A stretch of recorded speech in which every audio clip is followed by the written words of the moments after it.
Welcome to the Customer Catalyst Conference 2021, to our session focusing on customer culture, featuring Pat Phelan, Chief Customer Officer at GoCardless.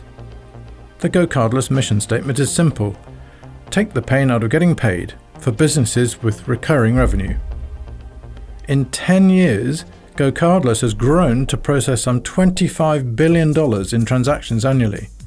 How does Pat Phelan ensure the company retains, develops and fosters a customer-led culture to drive continued sustainable growth? Pat speaks with Chris Adlard. Well, welcome to this session on customer-led culture. We're absolutely delighted today to be joined by Pat Phelan, who is the Chief Customer Officer at GoCardless, who are absolutely disrupting the payments industry. So Pat, welcome. Thanks, Chris. Great to be here. It's great to meet you. Can you introduce yourself and GoCardless, please? Yeah, happy to. As you say, I'm Pat. I'm Chief Customer Officer here at GoCardless. We support in excess of 70,000 customers worldwide to collect nearly over $25 billion a year now in recurring payments from their customers through our direct debit global network. We operate in 30 countries with over 8 of the key direct debit schemes, and put very simply, we help our customers to collect from anyone at any time, anywhere. So that's kind of what GoCardless is in a nutshell. Brilliant. And you're Chief Customer Officer, so what does that mean from a day-to-day perspective? Yeah, that's a good question. So my remit really is to ensure that we deliver on the GoCardless promise. I mean, that's our purpose, that's our stated purpose, and that's what we're all sort of aligned around. Most of our customers come to us with a need that's pretty significant. I mean, we deal with people's money fundamentally, and for businesses, that's kind of the difference between success and, in some case, failure. So it's a pretty big responsibility. I look after all the post-sale activity as it relates to the customer. So account management, customer success management, support, customer experience, onboarding, all of those kind of worlds. So really, my role is to bring all of that together to make sure that from a customer's perspective, they don't notice any difference, but from our perspective, we turn up in a very unified way to make sure that we deliver on what they expect. And is that for both for consumers and businesses alike? Yeah, well, most of our business is directly through the B2B world. It's a bit of an interesting one, because whereas the core of our business is working with merchants who then transact with their customers, we still play a pretty big part for their customers, particularly with regard to support. So in many instances, we would deal with a lot of customers who, for example, see a direct debit come from their bank statement and want to know who it is, where it's from, and they don't necessarily recognize it immediately, so they will contact us. So we do play a sort of a dual role on behalf of our merchants. So not only is it our responsibility to turn up to our merchants in a unified way, but it's also our responsibility to represent our merchants to their customers when they need that support as well. So it's a very interesting dynamic, and one that's evolved pretty dramatically over the last couple of years. So kind of B2B and B2B2C, the whole range, essentially. It's a little bit of everything, yes. And so how did you become a Chief Customer Officer? What made you think, 10 years ago, wow, there's a role I would like to do? I'm asked that question a ton, actually, and on reflection, it was never a formalized path, ever. I would go as far as to say a lot of my own career progression was born out of the fact that I never really had a structured path to get to the point that I'm at. I'm always someone who lives in the now. I'm a huge believer in you do great work and great things will follow. And if you're with the right organization, that should be natural. If you're not with the right organization, you find one that is right for you. And again, I speak to a lot of CS leaders. I speak to a lot of people who are sort of on that path, and it's definitely maybe a little bit contrarian in terms of the advice that most people would think they should get. But in my case, it really was. I just did a really good job at the job I was tasked to do at that particular point in time. I always tried to act and do effectively the role that was the next role without requiring to be in that role or looking for what came with that role. And I was just super, super lucky to join some amazing organizations. And I'd love to say, I've got some formula that allows you to do due diligence on these companies, but I was just a combination of gut feel, quite frankly, and a lot of luck, throughout my career. So that's kind of how I got into this world. And I've also been very fortunate to have been here at a point in time where customer success went from really not existing when I started to what it is now, which is, gangbusters basically. I mean, it's on the tip of, every SaaS organization's sort of tongue right now. So combination of luckability and just focus, really. Well, congratulations, of course, on your role. It's a prestigious role and a prestigious company. So, hats off to you. Great, yeah. Obviously, GoCardless is disrupting the payments industry, very much focused on the merchants and ultimately the end consumer. Yeah. But do you think that disruption is more product technology led or customer led? Yeah, it's a good question. I'm going to fudge it and say it's both. I think GoCardless was born, and Hiroki talks about the story a lot, out of a very specific. Your CEO. Yeah, sorry, the CEO of GoCardless, yeah. and Hiroki mentions it a lot. We were born out of solving a very specific problem that existed in the market at the time. The direct debit infrastructure is very fractious. It's super different in Europe to what it is in the UK, to what it is in ANZ and the US. So there was a real sort of need there to bring all of that infrastructure together in a very simplified way to allow merchants and customers to be able to just do their job. And again, our purpose very specifically is we sort of make payments easy so you can get on and do what you do best. And that really resonated, and the product sort of formed around that. As we look to the next iteration of where we're going as an organization, the product will now start to really lead the way in terms of what it's going to be able to deliver for our consumers. We're very specifically customer-led, but I think the product is going to now sort of really take ownership of that. And when we look at areas like open banking, when we look at how transparent legislation now requires the existing kind of incumbent banking institutions to be, as it relates to third-party integrators like ourselves, and the impact that's going to have on the consumer, I think the sky's the limit. But the product will almost have to dictate to the consumers what they want, as opposed to maybe 5 or 6 years ago, it was sort of the other way around. So it's going to be a combination, I would say, of both what consumers demand now and what they will need in the future, but that the products will allow them to have access to that in the future. And it's super exciting. I mean, when I look at even simple things like, banking apps. I mean, if you look at apps over the last 2 or 3 years, from a features perspective, the speed and the regularity that these features are coming out now in terms of being able to combine all your accounts into one, in terms of, to some degree, being able to transact through, loan applications now through your app. I mean, it's a different world, and businesses like us are forcing that change, and our products will continue to force that change. But it's almost like the products are driving the innovation. The innovation is coming through the products, but none of that innovation has just been dreamt up. Absolutely. Without it being addressing a specific experience challenge that the customers are having. Absolutely. And I think from our perspective, what we see now is, merchants, our customers, they want more transparency, they want more control, they want more stability in how they take their payments, they want more optionality in terms of how they take their payments, but they're not willing to have a development team spend 6 months to integrate into what's available. They want that now, and they need to be able to expand fast. So, that's where our global network comes into play. So you could start to transact in Australia tomorrow through GoCardless, despite the fact that you'd never done that up to this point today. And that's just going to continue to accelerate. And I think from a consumer's perspective, the expectation now in terms of financial products particularly, and how they now fit into their lifestyle, the way sort of Amazon pushed their way, let's say, into your lifestyle, insofar as now it becomes quite natural to buy a book on the way to work, on the train, through your mobile. Like, that's going to be the expectation for pretty much every industry, I would imagine, over the next couple of years, but finance particularly, and banking particularly, because it is such an integral part of our day-to-day lives that the expectations now are just going to be through the roof. And so they should be, because that innovation, I think, we'd all argue, has been required and needed, certainly over the last 5 to 10 years.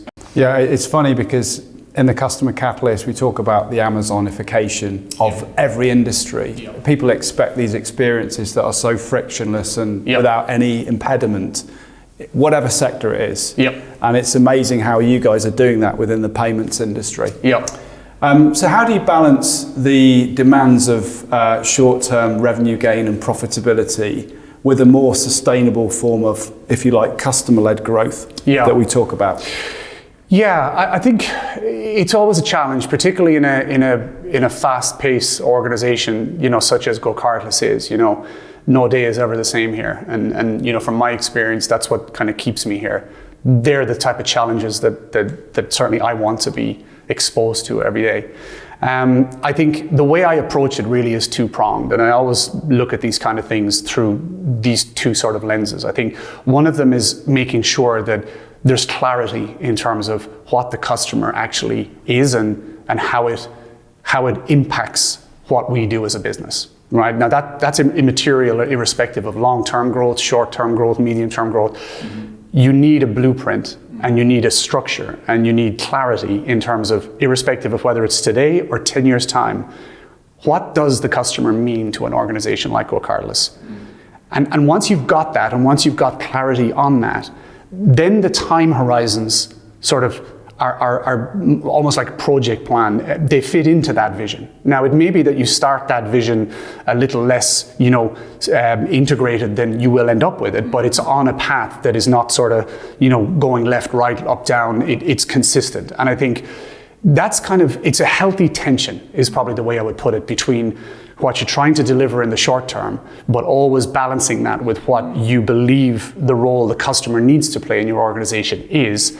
But again, that doesn't change every week or every month. And that's kind of where I spend a lot of my time focusing on, is you scratch the surface of what we say in regard to what our customers mean to us, and you actually find it, rather than you just, drop down this chasm of different people think it means different things at different times. And that's kind of how we try to balance it. And that's interesting, because we hear so much about the friction between customer success and sales, because sales is driven by that quarterly number. So customer success is driven by a sustainable client base and repeat business and so on. How do you manage that friction, or does that friction even exist at GoCardless? Yeah. Again, it's something that obviously people in my position, I guess, need to think a lot about. It goes back to my point about clarity in terms of what we're trying to achieve. And if you look at my relationship with our Chief Revenue Officer here at GoCardless, it's probably the healthiest relationship I've ever had between a CCO and a CRO. And there's a couple of reasons for that. I think the first reason is I'm a realist in terms of how I operate.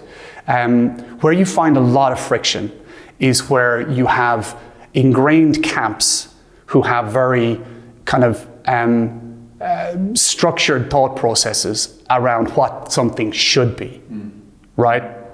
Or what it could be, not what it needs to be.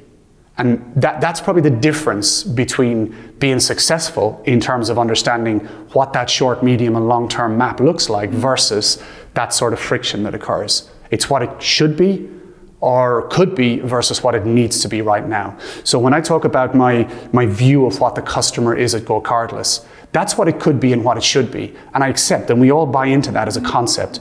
But we also acknowledge that at periods of time, it's not what it needs to be. If you're going through, super growth, if top line revenue is the number one thing you're looking to drive, of course you have to pivot towards that. And if you don't, then that's dangerous, because that's where you get that sort of friction between them and us. And that's what I've tried to avoid throughout my entire career, whether it be geographic friction, in other words, sort of Europe versus North America, or whether it be functional friction.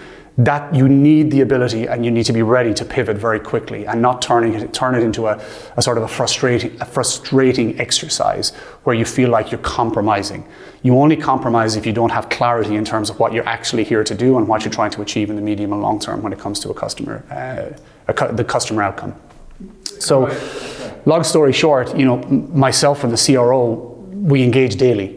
Evan is super transparent with me in terms of the deals that are being done. I'm super transparent with him in terms of, what I need to do in terms of retention. But fundamentally, our combined role is to make GoCardless and our customers as successful as they can be, whilst bringing these variables into play at a particular given point in time. Yeah, I know you've talked a lot about having a customer vision statement. Yeah. And it seems that customer vision statement isn't just about customer success, it's about sales as well. Yeah, absolutely. So on the one hand, you understand the sales world, your team does, they very much understand the imperative of short-term, revenue gain. versus sales at the same time having that more medium-term vision as well, and kind of getting that balance right seems to be kind of a day-to-day kind of challenge, but it's real, it's happening. It's an opportunity by opportunity challenge. It's not even day-to-day. You know, the key is that as a customer organization, if you're perceived in any way to be the police, let's say, you're going to lose.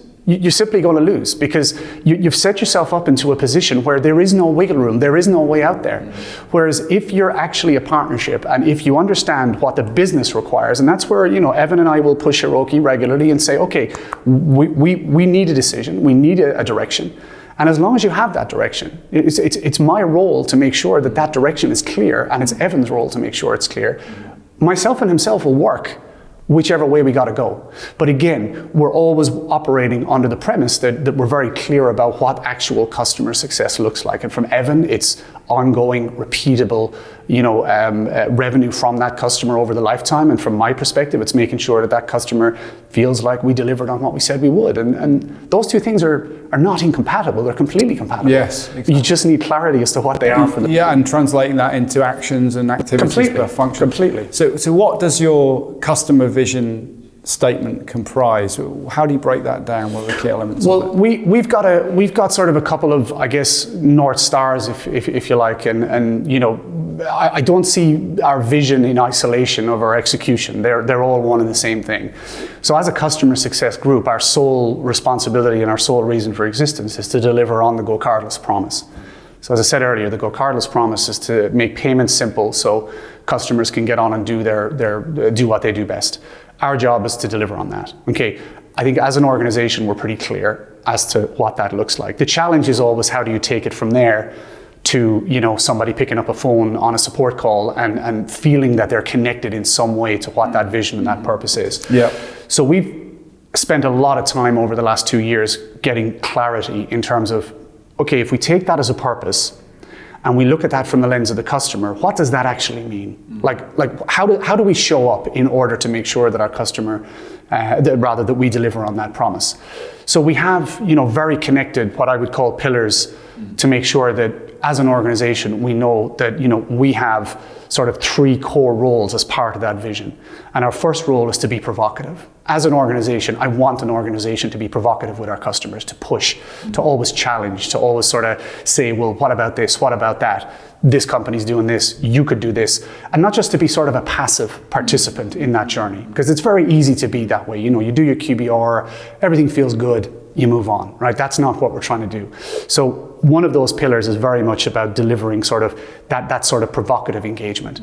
The second pillar is that we deeply understand what our customers are looking for and trying to achieve. It sounds very simple and it sounds obvious, but I can guarantee you, in my world, that's something that we take for granted quite a lot.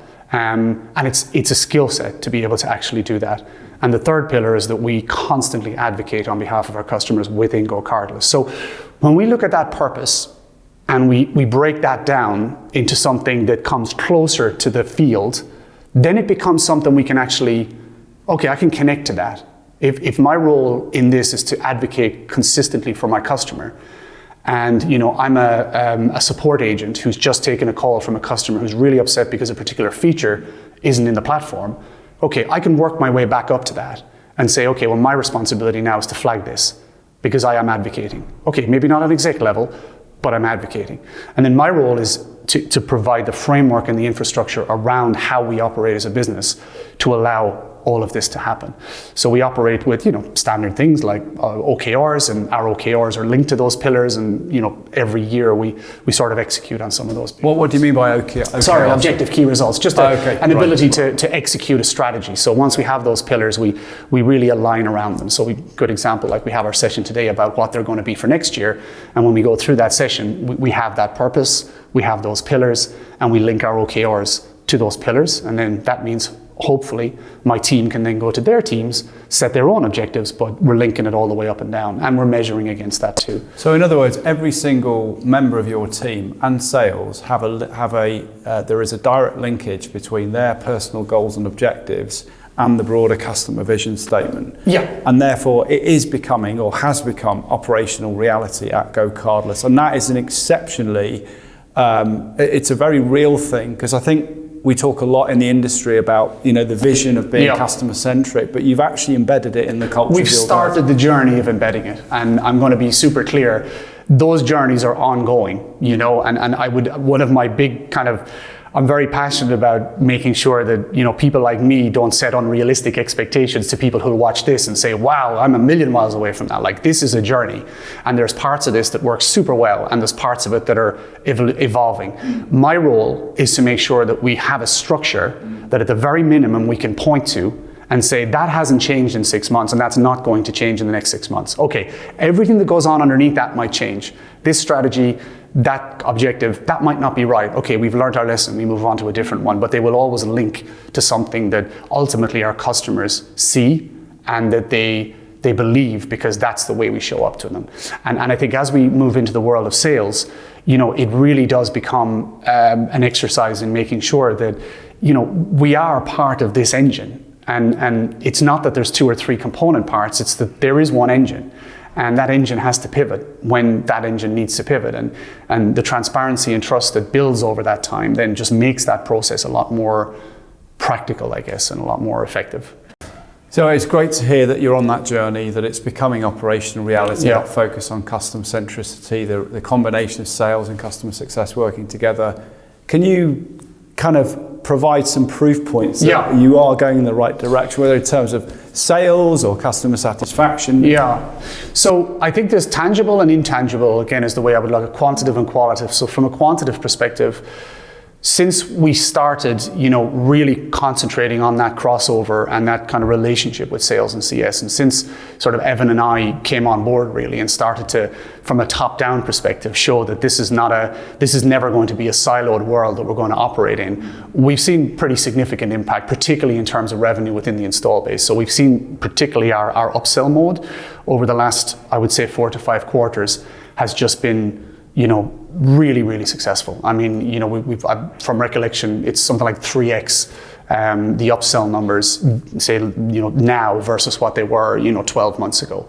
And a huge part of that is now we have 2 orgs that actually account plan together. They know their roles. There isn't that high level friction that we normally see because people are arguing over who owns upsell, who owns this, who owns that. I truly don't care who owns what. I care about having a group of people, irrespective of their function, who are focused on what the best outcome for that customer is and balancing that with what we need as a business right now. That's what I care about.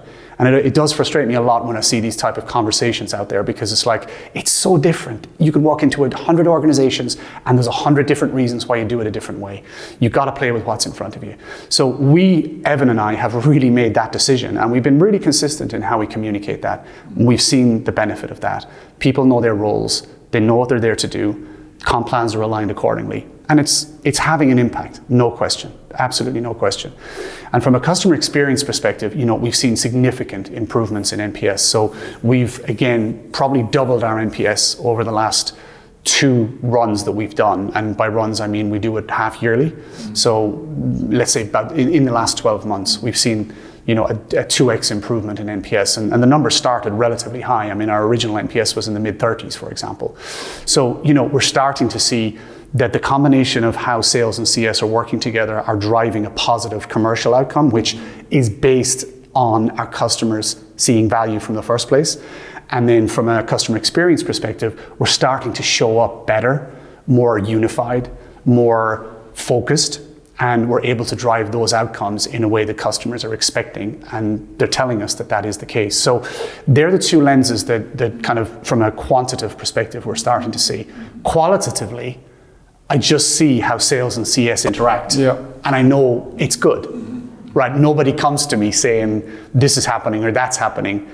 We surface issues, and we surface them openly, honestly, transparently, and we discuss them. And obviously, look, we have, we go at each other every now and again. I mean, who doesn't, right? You'll have a couple of arguments here and there, but the key is that they don't linger, and they're very situational. And that's what I love. And my absolute passion is making sure that above all else, that's the most critical element of being successful in particularly when it comes to the customer. Because the problem with these these kind of tensions is that they show up externally. No matter how much you try to hide it, they show up externally. And that's what we have to avoid. That's the number one, North Star for us. The customer should never, ever see or feel or be exposed to anything to do with internal conversations when it comes to how you engage with them. Fantastic, thank you. So what does the future look like for GoCardless and for customer centricity? Yeah. Well, I mean, for GoCardless, it's just a super exciting time here. I mean, I feel incredibly privileged to be part of this organization at the point in time that we're in.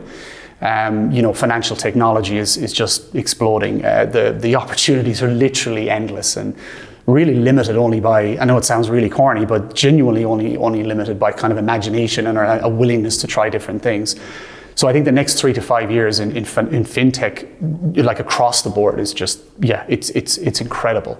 From a customer centricity perspective, my objectives and my goals are to continue driving and pushing as much as we can innovation in that area, and making sure that as we evolve our customer org, that we never lose sight of why we're here, and that we're continually connecting ourselves and our people to that objective and that purpose.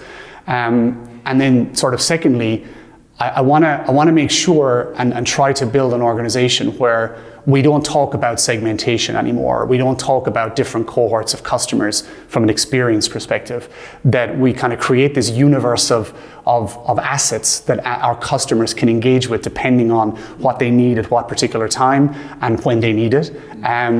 And that's kind of where we're looking to take the customer success at GoCardless. So we have two kind of overriding strategic principles that we talk about a lot when we think about this. And one of them is optimizing for enterprise and scale, so that everything we do optimizes for both, and it's not just an over-indexing on the small cohort of larger customers. It's enterprise and scale. And then the second one really is around making sure that we create a personalization in a one-to-many way. Like, how do we make sure that as we go from 70,000 customers to 1 million customers, that we have the infrastructure and the capability to make each one of them feel like we know what their pain is at that point in time, we can resolve that pain, and should they choose to go one of many different ways, we also have that capability. And that's difficult to do, clearly, but in our industry, that's one we have to really focus very carefully on, because we are scaling, and as we get more innovative, more people are going to want to use what we have, and we have to make sure that we do that as a fundamentally unit economics that makes sense, but never at the cost of that customer experience. And that's kind of what I'm thinking about a lot at the moment, and where the next probably 2 to 3 years of customer success at GoCardless will be focused on. Interesting, very interesting. The idea that you can provide a much more personalized experience at scale, given a bigger portfolio of offerings for your clients, and not sort of bucketing clients into certain areas, but actually saying, no, there's a whole cornucopia of different technologies you can use. The customer success teams are almost advising the customer on how they can get best value from that relationship. It just sounds really forward thinking. So just amazing to chat with you, Pat. Are there any other sort of insights that you wanted to share to this global audience of people that are really focused on that customer agenda? Yeah, I mean, I'll take it back to what I said earlier on. This industry is evolving rapidly, and the message I always give people when we have these kind of discussions is, don't underestimate the knowledge that you have at this particular point in time in your own organization. There's a lot of information out there. There's a lot of people like me who talk all day long about certain topics, but fundamentally, as a CS leader, particularly in SaaS, you have to play the ball in front of you right now, and you have to be aspirational, but you have to also give yourself to some degree a break and acknowledge that there's a lot of work that you have to do that probably won't be specifically tied to something in 2 or 3 or 4 years' time, but if you don't do it right now, that can't happen. So I think that's something that I would always urge people to almost just take a breath and take a step back and just give yourself credit for the work that's been done thus far, but at the same time, force yourself to be aspirational in terms of where you think it can go. And it could be, if you're a one-man woman show with no team, you can still have a purpose statement, you can still have a vision, but obviously how you get there will take a different path. And I think the second thing for me is, like, again, just speaking personally, I always obsess about how I connect who and how and what we are to our customers with my team. And, you know, acknowledging that there's some parts of that you'll get right and some you won't get right, but making sure that whatever you do and however you turn up, that people feel connected to that in some way. And however you choose to do that in your own org, you do it your own way, but don't ever take that for granted, because, you know, a statement on a slide does not make a customer-centric organization. Being very clear about what the customer does in your organization is what makes a customer-centric organization. And that can mean many different things for different people, but you need that guidance and that North Star straight off the bat. So they'd be kind of the two areas that I would really pressure test and just get people to think about. Brilliant. Pat, thanks so much for your time. It's been great to meet you. Super. Thanks for having me, Chris.